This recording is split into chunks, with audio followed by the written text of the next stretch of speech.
و بەبەستی کۆنتڕۆڵکردنی نرخی بنزین کە گرانبوونی نرخەکەی لە ئاکامی بەرزبوونەوەی نرخی جیهانی و پابەدنەبوونی حکوومەتی عێراق بە ناردنی ئەو بڕە بنزینەی کە بۆ هەرێمی کوردستان بە نرخێکی دیاریکراو دەینار دروست بوو، حکوومەتی هەرێمی کوردستان هاوڵاتیان دڵنیا دەکاتەوە کە لە ڕێگای پاڵپشتی نرخی بنزین و بە هەماهەنگی لەگەڵ کۆمپانیایەکان هەموو ڕێکارێک دەگرێتە بەر بۆ زیادبوونی بەرهەمهێنانی ناوخۆ و خستنەڕووی بنزینێکی زیاتر لە بازاڕەکاندا. بۆ ئەم مەبەستە حکوومەتی هەرێمی کوردستان پاڵپشتی دارایی بۆ چارەسەرکردنی ئەم کێشەیە دەکات و بەشێکی زۆری ڕسومات و باج لەسەر هاوردەکردنی بنزین هەڵدەگرێت و کار ئاسانی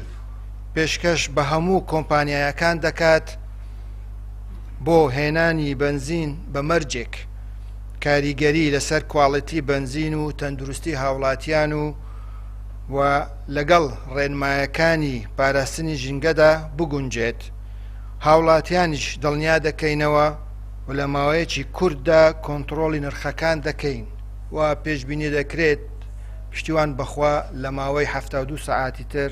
کۆنتڕۆڵی نرخەکان بکرێت. بەداخەوە حکوومەتی عێراق بڕیوێتی حکوومەتی عێراق لە 2014 بودجەی هەرێمی کوردستانی بڕی، ئێمە ناچار بووین پاشەکەوت بکەین ئەو کاتە،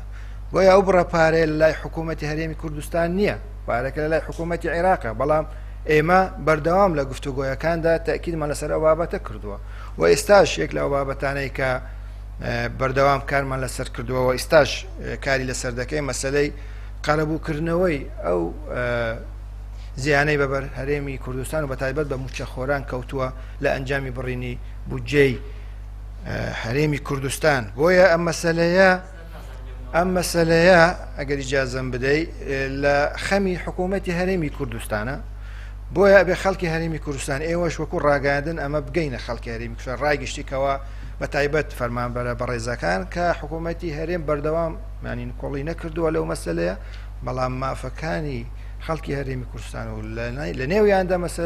موچەخۆران لای حکوومەتی عێراق ئەمەش بەردەوام داوامان کردووە ئەم بڕاپارێ بگەڕێنرێتەوە. هەر کاتێکیش کە گەڕانرایەوە ئەوە 100% ئێمە درێغی ناکەن لەوەی بگەڕێنەوە بۆ فەرمانبەرانی حکوومەتی هەرێمی کوردستان و ئەمەش ئەرکی خۆمانە کە بیکەین